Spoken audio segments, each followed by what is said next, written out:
Good morning. It's a real honor and a pleasure to address you as the United States' 6th Ambassador at Large for Global Criminal Justice. I was sworn in on March 17th of this year amidst a time of extraordinary challenge and opportunity in the field of international justice. My job and the mission of my office is to advise the U.S. government and engage in international diplomacy and programming to help prevent, mitigate, and redress atrocities through justice and accountability. We are now more than 7 months into the full-scale invasion of Ukraine, and President Putin's war against Ukraine continues to result in climbing costs. Thousands of civilians killed or wounded, 13 million Ukrainian citizens forced to flee their homes, historic cities literally pounded into rubble, food shortages, and skyrocketing food prices around the world. Russia's aggression has also been accompanied by war crimes. Indeed, there is mounting evidence of war crimes committed in every region where Russia's forces are or have been deployed. The horrifying litany of atrocities continues to grow. Credible reports of Ukrainian citizens killed execution style with their hands bound, bodies showing signs of torture, videos showing civilians being shot in the back without justification, reports of detainee abuse and mutilation, including a video of a POW being castrated, and horrific accounts of gender-based violence, including sexual violence against women and children. There's also growing bodies of evidence that Russia's forces in Ukraine are torturing and summarily executing Ukraine's military personnel and non-combatants. And this has shown up in the mass graves recently uncovered after Ukrainian forces liberated the town of Izium from Russian occupation just this month. We've also learned much more recently about Russia's systematic filtration operations, which involve forced deportations and disappearances. Filtration is a premeditated Kremlin policy aimed at suppressing a separate Ukrainian identity and preparing the ground for the Russification and purported annexation into Russia of parts of Ukraine. Individuals going through filtration face one of 3 fates: being issued documentation and remaining in Russian-held Ukraine, being forcibly deported, often to far-flung places within Russia, or being detained in prisons in eastern Ukraine or Russia. Estimates from a variety of sources, including the Russian government, indicate that Russian authorities have interrogated, detained, and forcibly deported between 900,000 and 1.6 million Ukrainian citizens. This includes 260,000 children, all from their homes to Russia. The Independent Conflict Observatory Program, which the State Department is very proud to support, released a report recently that includes significant evidence of Russian perpetrated filtration operations in and forced deportations from Ukraine. The report identifies 21 sites in the Donetsk Oblast alone associated with filtration operations. These identifications were based on a combination of overhead imagery, traditional news media sources, and personal accounts of these activities shared via social media. The publicly available report, prepared by a group of independent experts at Yale University, included only sites that could be verified by at least 5 independently corroborated open source reports. That means there may be many other potential sites that are not captured by this particular report, since it had such a high threshold for corroboration. All of these atrocities call for a strong international response, and that's where my office comes in. The international community, with the United States playing a strong leadership role, has swiftly activated a range of accountability mechanisms in the global system of international justice. The United States is supporting all existing international efforts to examine atrocities in Ukraine, including the investigation by the International Criminal Court, the establishment of a UN Commission of Inquiry on Ukraine, the experts' missions established by invocation of the OSCE's Moscow mechanism, the UN Human Rights Monitoring Mission in Ukraine, and the joint investigative team coordinated through Eurojust. We have also welcomed proceedings before the International Court of Justice and have intervened in one of the matters and are tracking Ukraine's litigation against Russia before the European Court of Human Rights. In addition to supporting these international efforts, my office has deepened and expanded our pre-existing partnership with Ukraine's Office of the Prosecutor General, the OPG, through a project led by former U.S. War Crimes Ambassador Clint Williamson, whom you'll hear speak in the next panel. We have deployed teams of international investigators and prosecutors to assist Ukraine's Prosecutor General in documenting, preserving, and preparing war crimes cases for prosecution.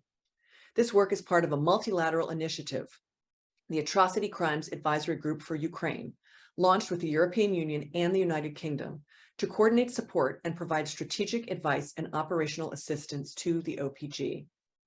The ACA consists of two distinct components: a prosecutorial support unit that provides direct advice and counsel to the OPG on international humanitarian and criminal law, building case files and prosecuting crimes, and the multidisciplinary mobile justice teams that provide assistance and advice to Ukraine's investigative and prosecutorial teams out in the field.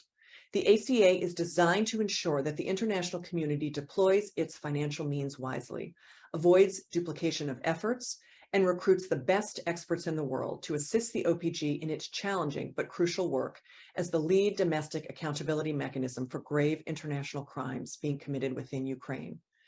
Ukraine's Prosecutor General's office has already identified thousands of incidents that may constitute war crimes, and this is all without yet knowing what is unfolding in areas still under Russia's control. Indeed, we expect that evidence of more atrocities will continue to emerge, and Ukraine is on track to become the most well-documented crime scene in all of human history. This is in part due to the prevalence of digital evidence being collected by civil society actors, trained investigators, and ordinary people recording the brutality unleashed by Russia around them on their personal devices. Ensuring that these collection efforts are effective to support criminal accountability will be one of our most important challenges, and one that we are committed to meeting.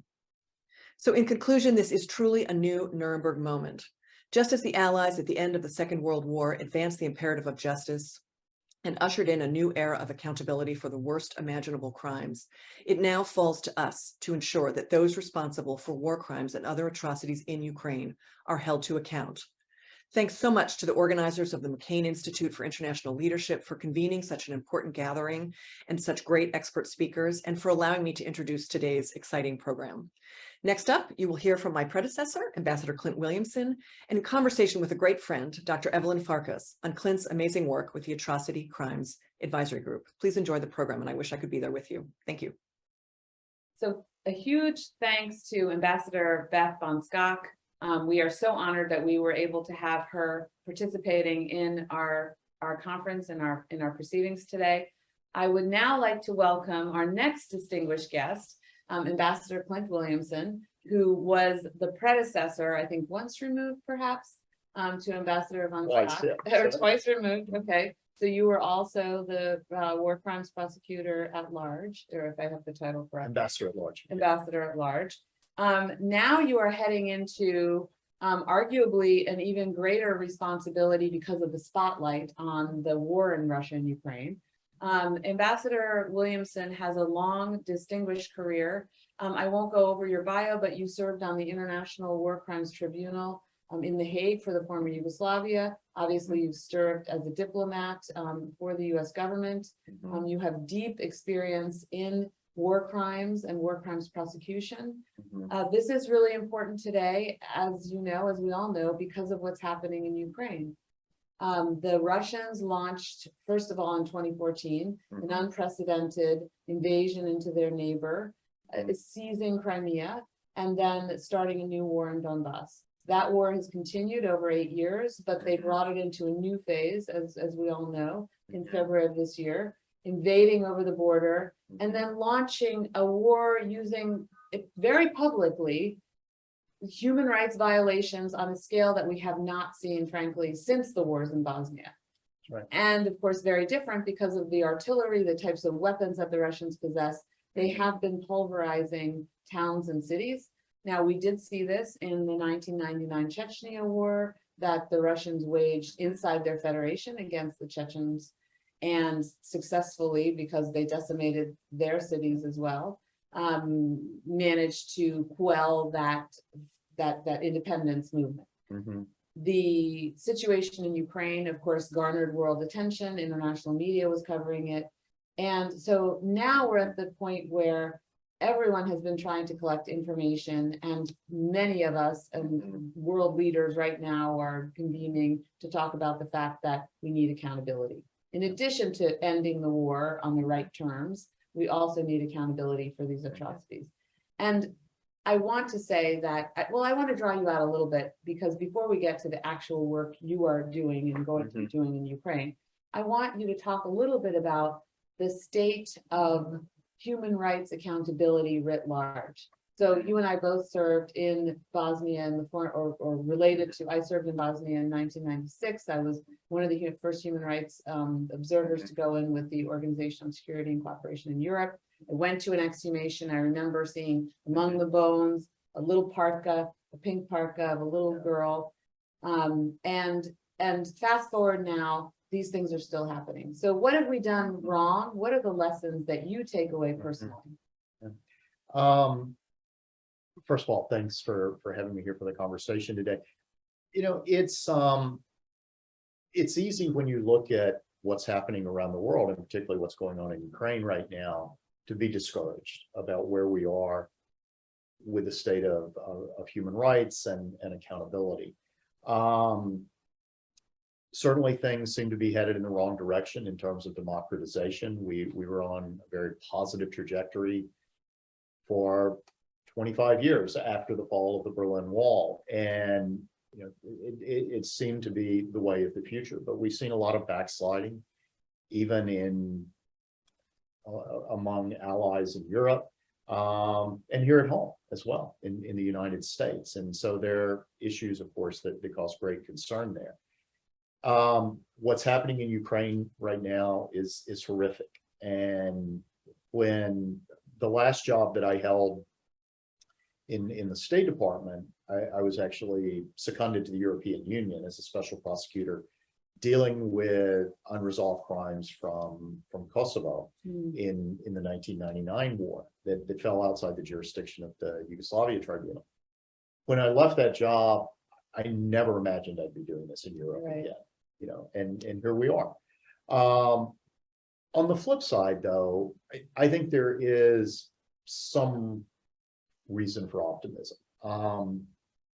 When I started at the Yugoslavia Tribunal in May of 1994, so I was the first American prosecutor to arrive there, part of an effort by the U.S. government to jumpstart the work of the court, and was sent out from the Department of Justice, stayed there for 7 years. When the ICTY was created, I think most people gave it very little chance of success. Everybody thought at best we would be able to prosecute a few low-level camp guards, and then it would just sort of fade away. What we saw was very different. Ended up. If I can interrupt you, that's Sure. because you had Slobodan Milosevic still in power in Serbia. Sure. You know, these people, and in Bosnia, the same leaders were in power. But Yeah, continue. no, exactly. And that's where I was going with this. I mean, the fact that we were able to get Radovan Karadzic, Ratko Mladic from Bosnia, Bosnian Serb leaders, Slobodan Milosevic. I did the indictment against Milosevic, and at that time we thought it was very unlikely we would get him into custody, but 2 years later we did. And since that time, and the ICTY was really the rebirth of international justice, which had been just stagnant all through the Cold War. So from the time period of the Nuremberg and Tokyo tribunals until ICTY was created in 1993, nothing was happening with this. So since then, though, we have seen the Rwanda Tribunal created, a lot of these other courts, Special Court for Sierra Leone, the Extraordinary Chambers in Cambodia, the Iraq High Tribunal, the Bosnia State Court, ultimately the International Criminal Court. And while it was unthinkable when the ICTY was created to have a head of state sitting in the dock, we have seen Milosevic, Karadzic, Mladic, Charles Taylor, Saddam Hussein, Omar al-Bashir indicted. So it may not still be the norm that people are held accountable for this, but at least there's an expectation that it might happen now. And when you look at the fact that this has occurred really in a period of less than 30 years, it's an incredible transformation in terms of international justice just being a theoretical concept into something which is very operational. So I think there is still a glimmer of hope despite the very bad things we're seeing going on around the world. Since we're on tribunals, I'd like to ask your opinion about whether we should have one. You know that President Zelensky of Ukraine has called for an international tribunal. Do you believe we need one in the case of Ukraine? And can I also pile on, do you think we should have one also in the case of Myanmar and the genocide of the Rohingya? I think in terms of Ukraine, the policy and legal arguments for creating an international court are quite compelling. I think the practical difficulties of establishing one may be insurmountable, though. And maybe the starting point to look at this is that the situation in Ukraine is very different from what most of the scenarios I've seen over the last 30 years. What's more common is what takes place in Syria or in Myanmar, where you have neither a domestic nor an international process available to deliver justice. In both of those countries, a domestic process is a non-starter because the governments are hostile to any sort of accountability because they themselves are complicit in the crimes. So the last thing they want is accountability. And then we have been unable to have an international process because Russia or China will veto any efforts to refer cases to the International Criminal Court. In Ukraine, we have both a viable international process through the ICC and a viable domestic process, because this is a democratically elected government with substantial capabilities in their law enforcement and justice sectors, a legal mandate and jurisdiction to investigate and prosecute crimes. So I think the US perspective on this is that we should try to support both the domestic and international mechanisms that are available right now and bolster those. So an international tribunal, it will certainly be discussed. I think people will look at this, but like I say, just the practical difficulties of creating one are going to be very difficult to overcome. So, so let me bring us then to the atrocity crime. I have to get the title right. The Atrocity Crimes Advisory Group, of which you are the head, which is multinational, European Union, UK, and US. I want to understand how that fits into the picture. You and our colleague Pedro Pisano, when you were with the McCain Institute, and we're so glad that we have you still as an alumni as you go out into the world. You came up with a proposal for the State Department to help the Ukrainians, in essence, because as we all know, well, we don't actually know. So the US government estimates about 15,000 cases of human rights violations or atrocities in Ukraine. The Ukrainian government almost doubles it, more than doubles it. They say 34,000 cases. Obviously, it's a huge undertaking. It would be a huge undertaking to investigate even the 15,000 or half of that for the government of Ukraine in the middle of a war. So I can sort of understand your thinking, looking at what's happening in Ukraine live and understanding that you need investigators, you need evidence, you need to put together cases for a prosecution in order to, frankly, deter other would-be violators. That's really what this is all about. And of course, punish the criminals. So can you talk a little bit about how this, what you are establishing now, this group, this multinational group, will work with Ukrainians in the context of the general situation that you already talked about? Sure. We started out with a very small project that was really trying to help Ukraine and South Sudan, which was also part of the project. Two countries that have very little in common. The one common thread is that they were both very high priorities for the State Department in terms of trying to advance accountability. But it was a much smaller project that was designed to help them enhance their capabilities for dealing with atrocity crimes.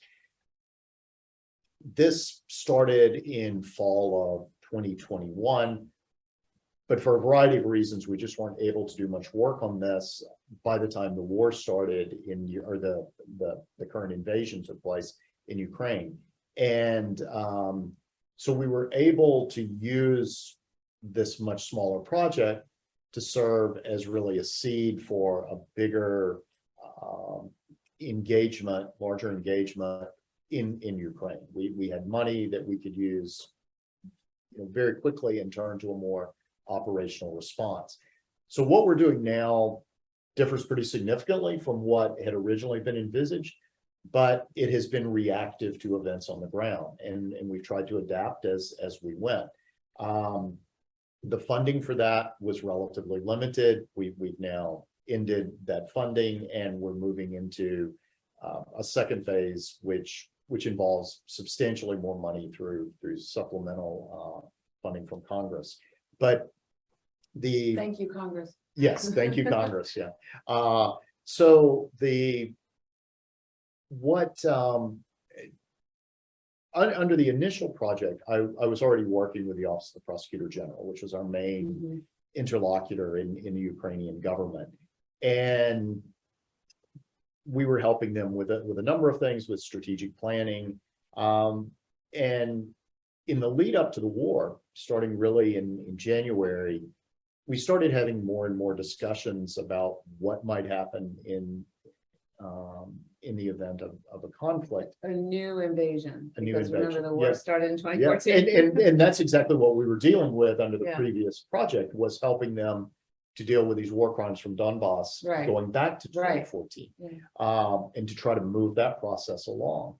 But obviously, we were overtaken by events in February with the invasion. And in the conversations I'd been having with the Prosecutor General up until then and her staff, like many Ukrainians, they were very sanguine about the prospects of war, and their reaction harkens back to 2014, and it was, we've been living with this for 8 years. Why, nothing's different. By late February, it became clear that this was going to be something very different. And on the morning of February 23rd, I was home in Washington, woke up, had all of these urgent messages from the Prosecutor General just saying, can we speak as soon as possible? Ended up doing a call with her and her senior staff, and clearly they were very rattled, realized that war was imminent. And the Prosecutor General just asked, could I come out and embed with her office, with a small team of people, to help them deal with what they knew was coming. So I had already been working with the State Department on contingency plans for how we could shift to something more operational. With the war beginning, it became impossible to go into Ukraine itself. But I ended up going to Poland, right on the border west of Lviv, and went out there about 8 days after the war started, was on the ground. We started working with the Office of the Prosecutor General from that point forward. Either they would come into Poland, we would go to Lviv, we would meet at the border, but very quickly established a solid working relationship.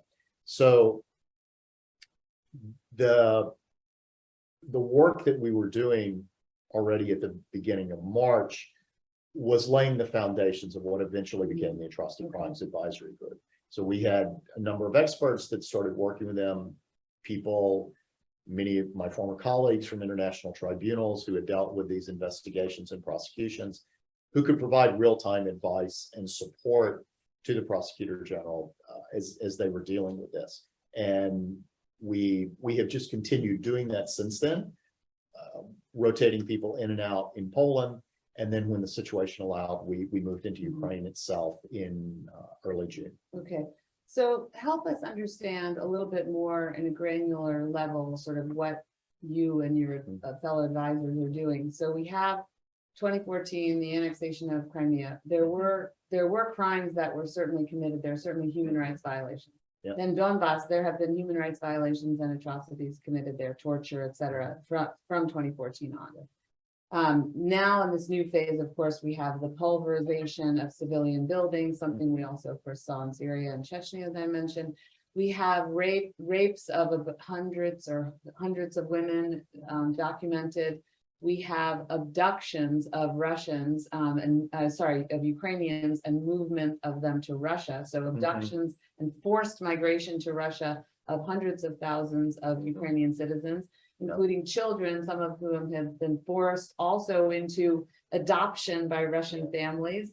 I mean, this is horrendous and cruel. On top of that, of course, more murder, more torture, extrajudicial killings, you name it. We have one prosecution that was very public in Ukraine of a Russian soldier who killed an old man who was bicycling, I believe, by in cold blood. He was given a pretty strong sentence, which then was reduced to 15 years because he confessed and he repented or expressed remorse, said he was under orders. Can you talk a little bit about how you tackle the enormity of that, how you help the Ukrainian government tackle the enormity of it first, and then I'll ask you a little bit about that case. Sure. Well, you've really hit on what is the real challenge for the Ukrainians. They have been dealing with this since 2014, but most of the cases that emerged from the conflict in Donbass and the Russian occupation there and in Crimea have been relatively small scale crimes. I mean, the one that stands out that is not, of course, is the shooting down of the Malaysian Airlines flight. But the Killing all 200 and something 96 people in so blood. Yeah. yeah, and so but these were really relatively straightforward cases. These tended to be an individual perpetrator shooting an individual victim. And the cases that the Ukrainians were investigating tended to be ones in which they had identified the individual perpetrator. Sometimes they had them in custody, that sort of thing. And the Ukrainian prosecutors, law enforcement agencies are very capable. But what is very different from then and what they're dealing with now is you're dealing with crimes on a much larger scale. It's much more difficult to identify and prosecute individual perpetrators. Right. So who lobbed the artillery into the apartment yeah, building? or even a shooting. If you have like a mass killing where, let's say, 10 people are blindfolded, hands bound behind their back, and shot in the back of the head, rarely are you able to identify the trigger pull. Right. So it becomes much more important to integrate military analysis into this to try to determine which military units were in a certain area at a certain time. So you're trying to develop evidence about what types of uniforms were people wearing, what kind of insignia did they have, what accents were soldiers speaking with, or were they speaking in another language other than Russian? All of this that goes into that, and you develop a very comprehensive order of battle analysis that helps you then figure out, all right, well, this unit was here on such and such date. Who was the company commander? Who was the battalion commander, brigade commander? You go up the chain of command. So this is something that the Ukrainians had not had experience dealing with. And this is a lot of the expertise that we were able to bring in for them, is to help them make this transition from individual perpetrator, individual victim cases to this much larger scale investigative approach that ultimately goes up the chain of command, presumably to the highest levels in political and military leadership in Moscow. So this is what we're doing right now. Can I interrupt you for 1 second? How much is the intelligence community, whether it's US, UK, EU, individual member states, helping you with your work? I mean, this is one area that I probably can't delve into in great detail, but there has been support from the intelligence community going back all the way from the very early days of the Yugoslavia Tribunal. And one of the roles that I was put into there, because I was on detail from the US government, had my security clearances. So I ended up in a liaison role with the intelligence services about provision of information. There were lots of safeguards built into the ICTY statute for how this was used. And so it became a relatively easy process at the Yugoslavia Tribunal. It's been more complicated in other venues just because they didn't have these safeguards built into the statute. But there have been mechanisms all the way through on how information can be used. And a lot of times perhaps its most valuable impact is as lead information. Right. It's always difficult to use intelligence information as evidence in court Court, yeah. because in a substantiation process, you have to show, methodology yeah, and exactly. all of this, which intelligence services, of course, are very reluctant to offer up. But there's also been a huge transformation from when I first started doing this in the 1990s, where satellite imagery, for example, was the exclusive province of governments. Right, And right. now there's so Buy much it on the commercial market. Yeah, imagery yeah. available. But having information from an intelligence agency that might say, well, we have imagery that looks like a mass grave was dug in this place at this time. You can then go out to Go to the commercial commercial, firms yeah. and see, all right, who has We this? did that this in the available? US government, believe it or not, at the highest level. So Yeah. with the first phase of the war in 2014, the Mhm, Supreme Allied Commander of Europe couldn't share mhm. our intelligence with all of our allies, much less the Ukrainians. So he went and bought it on the open market and used that in his presentation. Yeah. Anyway, Yeah. well, if I can go back now to back down to the granular level, which obviously is the easier kind of case to prosecute, which is the individual soldier who killed that old man. Can you comment a little bit about whether what you think the ramifications of that case is? On the one hand, it was a successful prosecution, and interestingly, the soldier, was cooperative to the extent that he pled guilty and he expressed remorse. And for the Ukrainians, I think it from my perspective, it seemed from a non-legal, political scientist perspective, Yep. it looked like it was something that might be deterrent because he is getting 15 years. But on the other hand, not overly punitive to cause some kind of backlash among those Russians that you want to convert to the Ukrainian cause, if you will, including the soldiers. Can you comment on how you saw it as a legal expert? Yeah. Well, I think what drove that prosecution and what will probably be the determinative factor in a lot of the trials that we will see take place is just who the Ukrainians can get their hands on.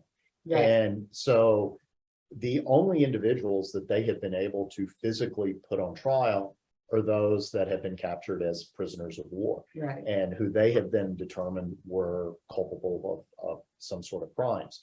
So it's a relatively small subset within a relatively small group of prisoners.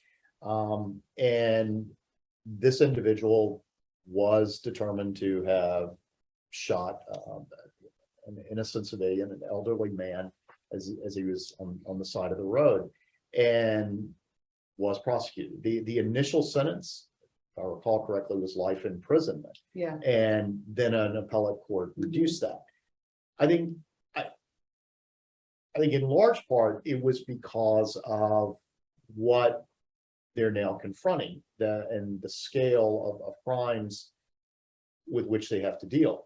If you have an individual soldier who's killing one civilian and they're getting life imprisonment, how do you scale that with Right. individuals who are killing dozens, if not hundreds of people? And so in relative terms, I think the appellate court, in looking at this, said, yes, this is a horrific crime, which in a non-conflict scenario might entail a life sentence as the appropriate penalty. But because this is happening in a conflict where we're dealing with all of these other crimes, it probably should be reduced. And I think that's what happened in this process.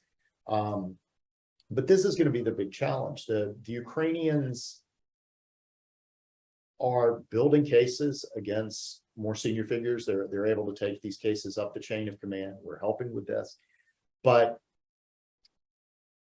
the difficulty is going to be getting people into custody. Most of these people are in Russia. Certainly all of the political and military leadership are there. Right. And although Ukraine has a provision that allows for trials in absentia, they only want to use this in limited circumstances. So the trials that are taking place are among this smaller group of prisoners of war, and these numbers are going to be limited. But I think they feel the need to do this to show people that we are investigating and prosecuting crimes, Yeah. and they will continue to do it, but it is going to be on a limited scale. So let me ask you, as you embark upon this endeavor, and we know that these processes, of getting evidence, building cases, then going to a court and prosecuting and seeing the prosecution through to finish can take years. Can you sketch out for us what you think a realistic timeline would be, and then really paint a picture of what success would look like for you and our allies, who are participating in this group with you? Sure. I think in terms of timeline, these processes will go on for years, decades, perhaps. We have a senior Croatian war crimes prosecutor who's working with us as part of the ACA, and she's still doing war crimes cases in the Croatian court system from 1991, Right. 1992. So 30 years later, Yeah. they're still doing it. You look at what happened in the US, for example, with former Nazi camp guards who came here and then had to go through denaturalization processes when they were in their 80s or Yeah. 90s. So Yeah, did we convict Paul Demjanjuk, I think was his name, in Ohio? Demonic, yeah. Recently, like in the last 5 to 10 years. It's been a bit longer yes, than that, I mean, yeah. But the case was overturned. He ended up being returned back, I think, eventually to Germany and Okay. died soon thereafter. But it can take years to bring people to justice. So this is something that is a long-term effort. What we're trying to do right now is collect evidence, build an evidentiary base which shows what was happening on the ground, and then develop the linkage evidence that takes us up the chain of command. And then cases can be brought, individuals indicted, but they may not be in custody. Even if they are not in custody, though, these indictments can serve a significant purpose in that you make it very difficult for individuals to travel. You can put Interpol red Right, notices on right. them. You make it very difficult for people like Vladimir Putin or Sergei Lavrov to play the roles that they're used to on the world stage.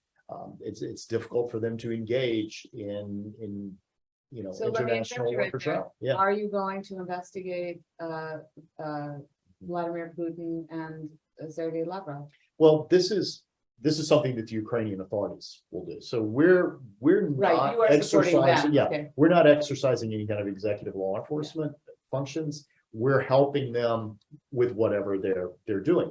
But I think they are determined to take these investigations as far up the chain So, of command. and would as they you can. advise them to go for the top? Sure. I mean, Guys. we're going to advise them to pursue the evidence wherever it leads.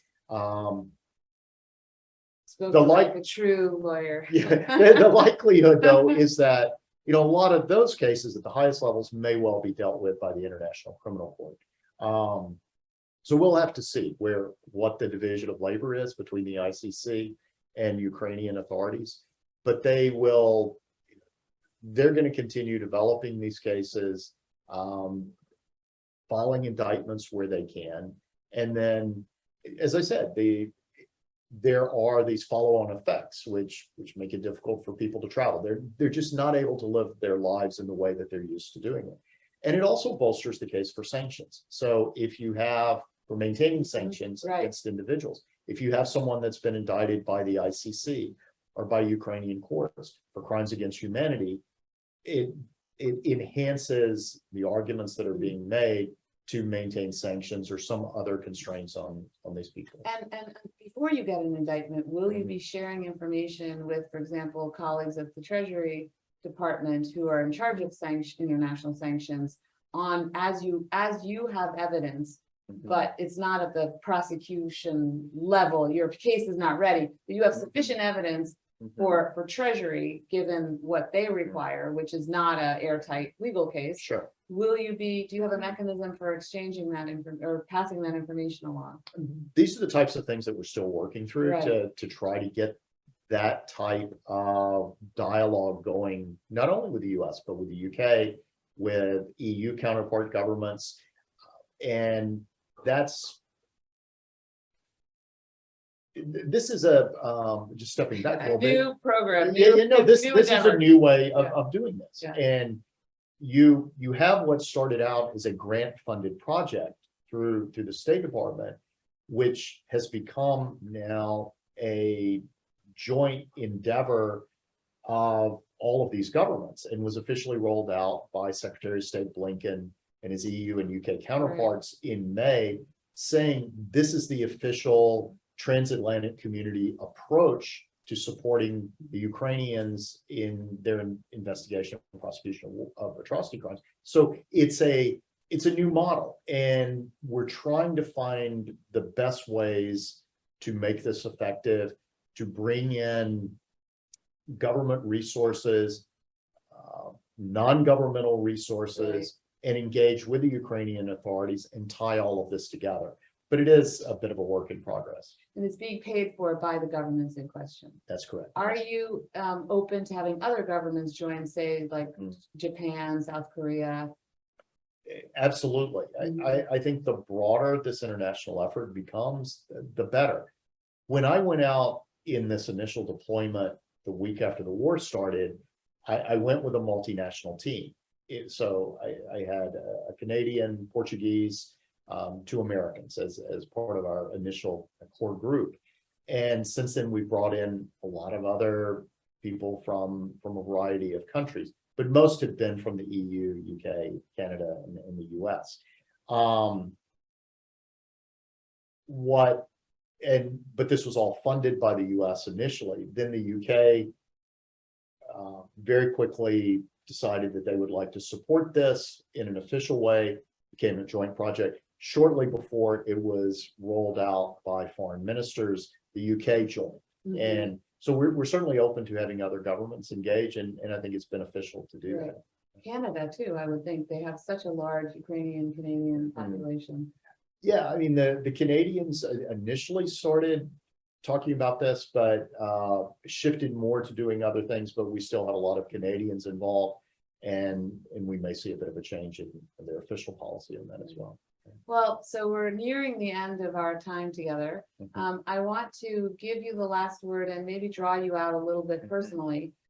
You thought when you were working on the, horrendous war crimes that occurred in the former Yugoslavia in the 90s and, for that decade or so, that, this was probably your life's work, the most meaningful thing you could contribute on this issue. Of course, you took senior positions in the United States government where you had a lot of impact, you had a lot of power to achieve accountability for other countries and other people. But can you reflect now on, what this assignment means to you personally in the context of your career and what you know about the field? And as I said, when I left this last job as a special prosecutor in the European Union, I just never imagined I'd be doing this in Europe again. And it's not to say that Europeans are above these crimes. I mean, you look back at the 20th century, that was perhaps the bloodiest. Ken Burns is giving us a view of that on PBS. Yeah, exactly. I mean, it was perhaps the deadliest century in the history of the world in Europe. But in the 23 years since the wars in the former Yugoslavia came to an end in 1999, we've seen this huge transformation in Europe. It's become much more integrated economically, politically, culturally. You've seen borders disappear, common institutions created. In my last position as special prosecutor, I was embedded in the European External Action Service and reported directly to the High Representative for Foreign Policy in the EU. So in a very unusual situation of being an American heading up an EU entity, all of my prosecutors, investigators, and staff were largely from EU countries. But particularly working in that context and being part of the EU process and seeing the evolution firsthand, how this was taking place in Europe. I mean, it was really surreal in January of this year to start hearing Vladimir Putin using the same playbook that Adolf Hitler used, before he absorbed the Sudetenland in 1938, or Milosevic with Croatia in 91 and Bosnia in 92. Talking about genocide against Russians in the same way they talked about it against Germans or Serbs. And, using this as a pretext for some sort of preemptive attack, creating these statelets and militia forces and all of it. It's just the same thing that we had seen from earlier decades. And it's really just unimaginable to see this occurring in 2022.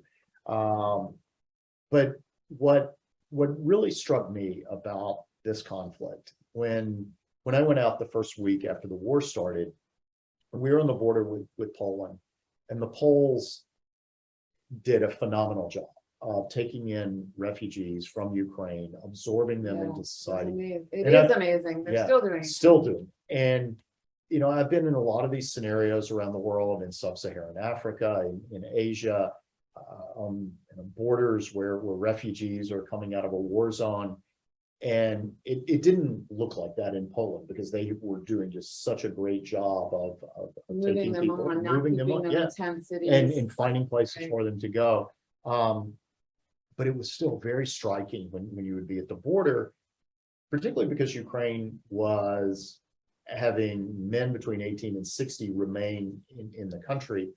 All you were seeing were women, children, and the right, elderly right, coming yeah, across. yeah. And it was just heartbreaking Yeah. to see this. And then when you talk to Ukrainians, what really brought home the senselessness of this whole endeavor by the Russians is, you talk to people who were just living completely normal lives a day before, Right. taking their kids to soccer practice, going to like a family gathering, a birthday party, going out to a restaurant, and then having it all upended overnight for no explicable reason, and having to pack their belongings and flee across a border. And so it just brings home why it is so important to confront this by the US as a government, by all of us as American citizens, by our partners around the world, to stand up to this kind of just naked aggression and senseless violence. And the way that you have to do that, ideally through a military victory, but also through some form of accountability for those who did this. Yeah. As you said earlier, you want to deter, but you also want to punish. I mean, Yes. these are horrendous crimes that are being perpetrated, and they need to be dealt with. And as we have to conclude, I will just add to that. Part of the reason why we're seeing these atrocities occurring in this part of the world today is our incomplete history, our incomplete understanding. If you think about it, only with the fall of the Soviet Union did we have access to the actual information about the scale of atrocities that occurred in the Soviet Union and in Stalin's name in the parts of Europe that then were liberated. So Poland, Lithuania, Ukraine itself, the atrocities committed by Stalin and Hitler in that part of the world were largely undocumented in the West. Timothy Schneider, the Yale historian, Bloodlands, he wrote this huge book, which I only read this summer because I was in government when it came out, and I did not have time for such a long, depressing book. But what he makes so clear, and I think this is why Ken Burns has this new documentary on World War II and the impact, basically on the ethnic war, genocide, the Holocaust, and also on refugee flows, et cetera. Why I think he's doing it today is because we never absorbed, even in our own history, the lessons and the full scale of what happened in World War II. The Ukrainians, the Poles, they're still living with this history, largely with a misplaced feeling that perhaps these times are gone by. And I think the biggest lesson we can all bring to this, and I thank you for your work, because it's a constant reminder that we are humans, we are flawed, we are prone to evil if we are not held accountable, if there's not punishment, if there's not justice. So thank you for everything you do, Clint. Thank you for being affiliated with the McCain Institute all these years, and good luck, and stay in touch. Thank you. My pleasure.